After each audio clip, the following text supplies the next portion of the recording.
Bismillahirrahmanirrahim. Alhamdulillah wassalatu wassalam ala Rasulillah wa ala alihi wa sahbihi wa man walah.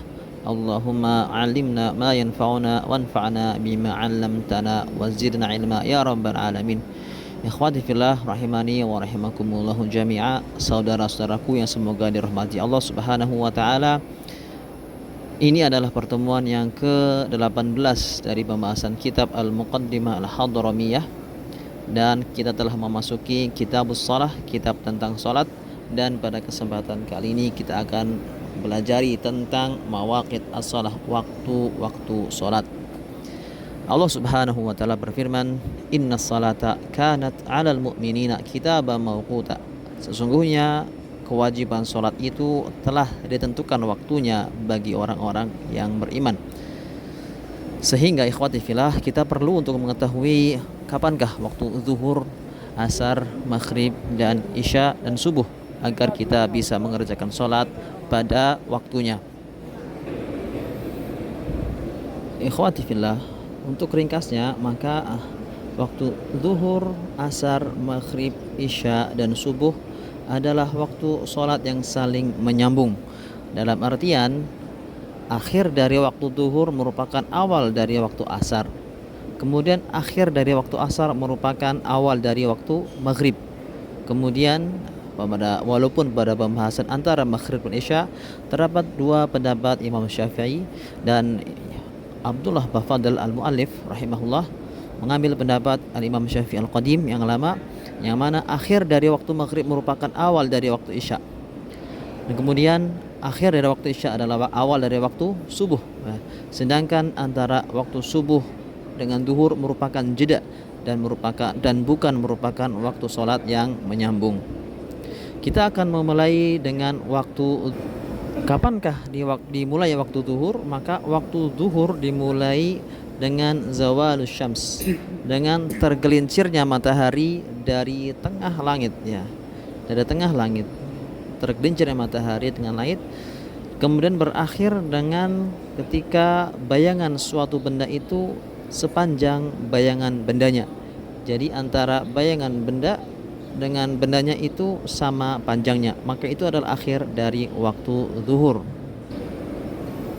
Al-Mu'allif mengatakan faslun awal waktu zuhri zawal syams. Awal waktu zuhri zawal syams. Awal dari waktu zuhur adalah zawal syams. Zawal adalah ketika matahari telah bergeser dari tengah langit. Kalau kita gambarkan, ini adalah sebuah benda dan kemudian matahari. Ketika matahari mulai naik, maka bayangan benda itu akan semakin mengecil, hingga ketika matahari telah berada di kabidis sama, maka ketika itu bayangan benda itu statis, sedikit dan statis, pada umumnya statis atau tidak ada bayangannya pada sebagian tempat. Kemudian setelah matahari mulai bergeser, mulai tergelincir, maka akan ada bayangan menambah panjang. Ketika itulah dimulai dengan zawal, yaitu ketika matahari mulai tergelincir, mulai bergerak dari tengah, dari kabidis sama. Kemudian wa akhiruhu masiru dhilli kulli syai'in mithlah, dan berakhirnya waktu zuhur itu adalah ketika dhilli kulli syai' mithlah, panjangnya bayangan benda itu sepanjang bendanya. Panjangnya bayangan benda sepanjang bendanya. Jadi antara benda dan bayangannya itu sama. Antara benda dengan panjang bayangannya itu sama. Untuk memudahkan bagaimana kita bisa mengetahui apakah panjang benda itu dan bayangannya sama, kita bisa menggunakan teknik berikut. Kita bisa menggunakan jari seperti. Jadi ketika panjang benda itu sudah sama dengan panjang bayangannya, maka ketika itulah telah masuk waktu asar dan telah berakhir waktu zuhur. Dan mu'allif mengatakan ghaira dzillil istiwa, selain dzil bayangan dari istiwa. Apa ini maksud dengan dzil istiwa? Yaitu Kita akan gambarkan sebagai berikut. Ketika matahari telah berada di kabid sama, berada di tengah, maka pada kebanyakan tempat itu bayangannya tidak hilang 100%. Masih tersisa sedikit bayangan. Masih tersisa dikit bayangan. Bayangan inilah, yang sedikit inilah adalah dhil al-istiwa, ya. Bayangan yang tidak hilang ketika matahari telah berada di kabid sama, telah berada benar-benar di tengah langit, ya. Maka kapankah masuk waktu asar dan keluar dari waktu zuhur?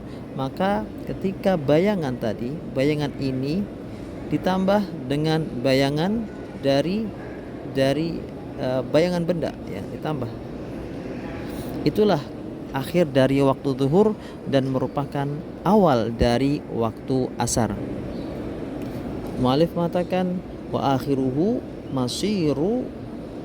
masir dhilli kulli syai' mithlah ghairu dhillil istiwa, yaitu akhir dari waktu zuhur adalah ketika bayangan benda itu sepanjang bendanya selain itu ditambah dengan bayangan istiwa. Walaha waktu fadilatin, dan waktu zuhur itu memiliki waktu yang memiliki utamaan, yang paling utama dikerjakan. Kapan itu? Yaitu awwalahu, yaitu waktu awalnya. Summa ikhtiyarin, ya, kemudian waktu ikhtiar, waktu dibebaskan, diperbolehkan untuk mengerjakan di waktu tersebut, dan itu merupakan waktu al-fadilah, bukan waktu keutamaan, namun waktu ikhtiar, yaitu kapan? Dari setelah waktu fadilah, setelah dari awal waktunya ila akhirih, sampai dengan akhirnya. Kemudian kita masuk ke pembahasan sholat asar. Kapankah dimulai waktu sholat asar? Yaitu dimulai dengan waktu duhur berakhir, dengan berakhirnya waktu duhur. Al-mu'alif mengatakan wa awwalu waqtil asri, dan awal dari waktu asar adalah idza kharaja waktu duhri, apabila waktu duhur itu telah berakhir, wa zada qalilan, dan ditambah sedikit. Jadi waktu asar dimulai ketika bayangan benda itu sepanjang bendanya, dan diakhiri dengan ghurubu syams, dengan terbenamnya matahari. Kemudian al-mu'allif akan merinci lebih dalam. Walaha arba'atu awqatin, dan waktu asar itu memiliki 4 waktu. Yang pertama waktu fadilah, waktu yang paling utama untuk dikerjakan, awwalahu, yaitu awal waktunya.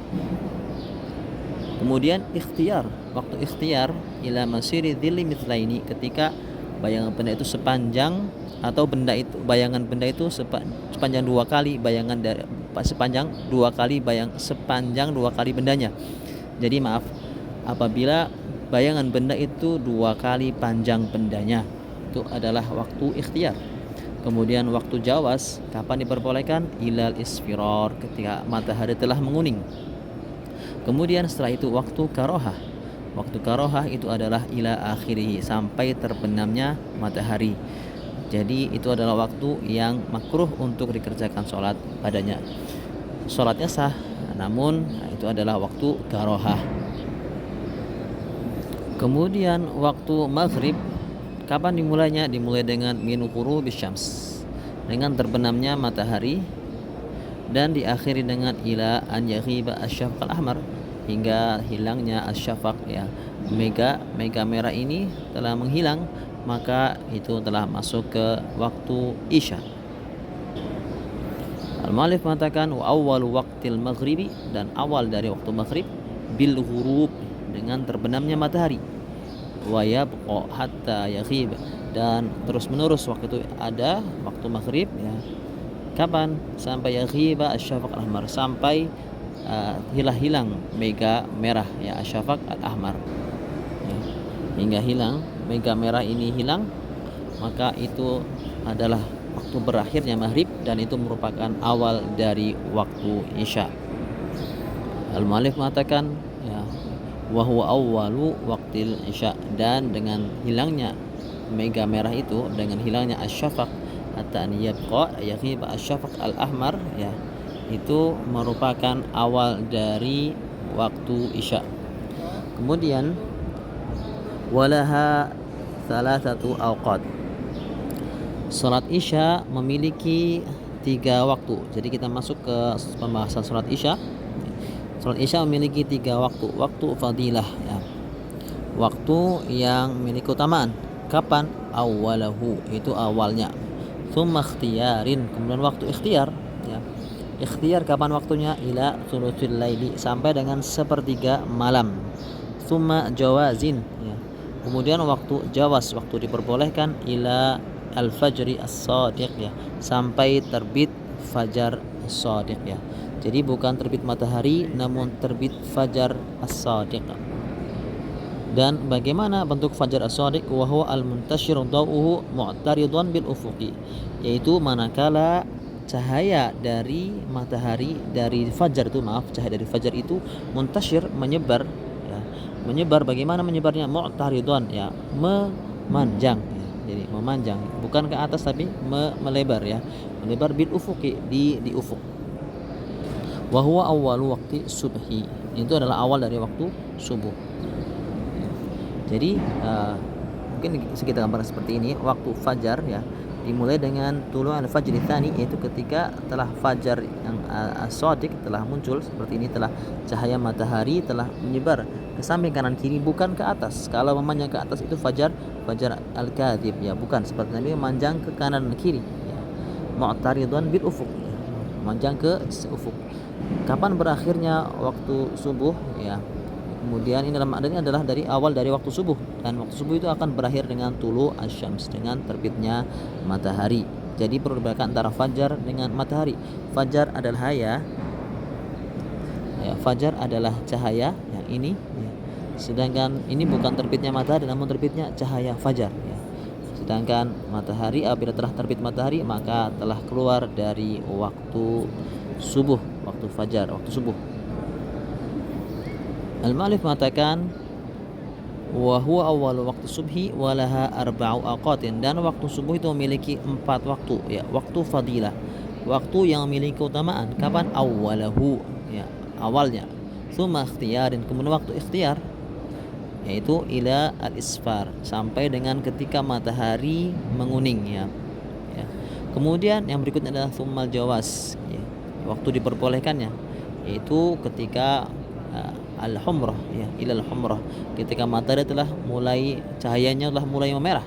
Tsumma karohah ya, tsumma karohah, waktu di karohah adalah sebelum terbitnya matahari, itulah waktu yang karohah.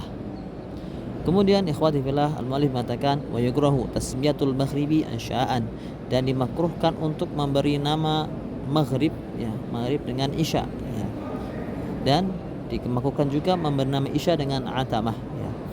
Wa yukrahu an-naumu qablaha wal haditsu ba'daha, dan dimakruhkan untuk tidur, dimakruhkan tidur sebelum isya, dan dimakruhkan juga al-hadits ya, berbicara, berbincang-bincang, ngobrol ba'daha, setelah isya ya. Illa fi khairin au hajah, kecuali apabila ada kebaikan padanya ya, dalam percakapan dialog itu ada kebaikan, au haja, atau ada kebutuhan padanya ya. Kemudian al-mu'allif mengatakan wa afdhalul a'mali ya, amalan yang paling afdol, paling utama adalah as-salatu awwalal waqti, salat di awal waktu, salat di awal waktu. Wa yahsulu dzalika bi an yashtaghila bi asbabis salati hina dakhala waktu, dan itu bisa didapatkan dengan ayashtaghila ya, bisa didapat walaupun dia karena yashtaghila bi asbabis salat, dia menyibukkan dengan sebab-sebab salat seperti wudu ya, kemudian berjalan menuju ke tempat salat, itu merupakan asbabis shalah ya, hina dakhala waktu ya, hina dakhala waktu. Jadi itu masih terhitung di awal salat. Jadi ketika masuk waktu salat duhur semisal telah tergelincir matahari, kemudian dia mengambil air wudu, kemudian dia berjalan, maka itu masuk yastaghil bi asbabis shalah, sehingga dia akan mendapatkan fadilah awalul waqti. Kemudian al-mu'allif mengatakan wa yusannu ta'khiru an awwalil waqti lil ibradi bidzuhri lal jumu'ati fil harri ya, disunahkan untuk mengakhirkan dari awal waktu ya.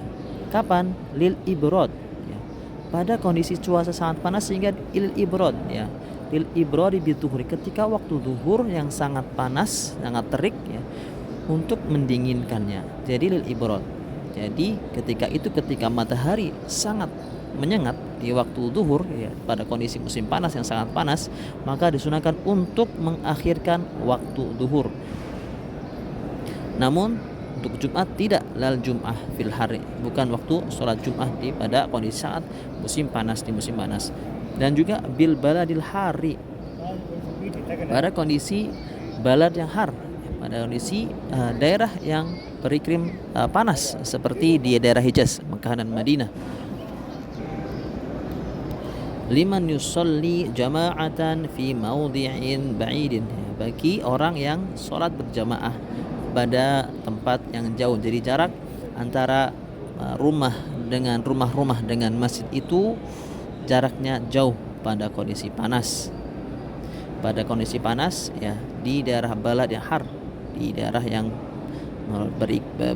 bercuaca panas, beriklim panas seperti daerah Hijaz, Mekah dan Madinah dan sekitarnya, pada kondisi musim panas ya, maka disunahkan untuk mengakhirkan ila husulidil, sampai ada bayangan, Kemudian disunahkan juga untuk mengakhirkan sholat dari awal waktunya liman tayaqqana al-sutratu akhirul waktu, yaitu bagi orang yang tidak memiliki pakaian yang menutupi auratnya, kemudian dia yakin apabila dia mengakhirkan sholat hingga akhirnya dia akan mendapatkan pakaian yang bisa menutupi auratnya, maka liman tayaqqana sutratu ila sutrata akhir waktu, sampai akhir waktu, maka dia disunahkan mengakhirkan sholat dari awal waktunya. Kemudian juga disunahkan juga mengakhirkan dari awal waktunya liman tayaqqana jama'ata akhirahu, bagi yang dia yakin akan mendapatkan berjamaah di akhir waktunya. Wa kadza law dhannaha, dan demikian juga bagi yang tidak sampai pada tingkatan yakin akan adanya jamaah, namun hanya menyangka ya, mengira sampai dhon, maka itu pun disunahkan untuk mengakhirkan dari awal waktu ya, walam yafhush, selama menunggunya itu belum terlalu yafhush, jadi belum sampai mengakhirkan dari akhir dari waktu sholat. Kemudian mu'allif mengatakan walil ghaimi hatta yatayaqqan al-waqta, dan dengan karena al-ghaim, karena ada mendung, sampai yatayaqqan al-waqta, sampai dia yakin telah masuk dalam waktunya ya, au yakhafa al-fawat, atau dia khawatir akan habis dari waktunya. Jadi disunahkan untuk mengakhirkan karena al-ghaim ya, karena mendung, sampai dia yakin telah masuk ke dalam waktu, atau dia khawatir akan terlewatnya waktu, keluar dari waktunya. Kemudian al-mu'allif mengatakan waman shalla raka'atan fil waqti, barang siapa yang sholat ya, di akhir waktu dan mendapatkan 1 rakaat ya, fahi ada ya, maka itulah termasuk telah mengerjakan pada waktunya. Jadi kalau dia mengerjakan di akhir waktu dan hanya mendapatkan 1 rakaat, walaupun 1 rakaat, maka batasnya 1 rakaat, maka itu adalah dia telah mengerjakan pada waktunya. Audunaha, namun apabila dia tidak mendapatkan 1 rakaat, kurang dari 1 rakaat ya, maka itu adalah faqadha'un, maka termasuk dengan qadha, telah mengganti di lain waktunya, keluar dari waktunya ya. Wa yahrumu ta'khiruha ila an yaqa'a ba'duha kharijuhu, dan diharamkan untuk mengakhirkan waktu mengakhirkan sholat ya, sampai sebagian dari sholat itu berada di luar dari waktu. Jadi diharamkan untuk mengakhirkan sholat ya, sampai ada sebagian dari sholat yang dikerjakan di luar waktunya ya. Itu yang bisa disampaikan pada kesempatan kali ini. Wassallallahu ala nabiyina Muhammad wa ala alihi washabihi ajma'in.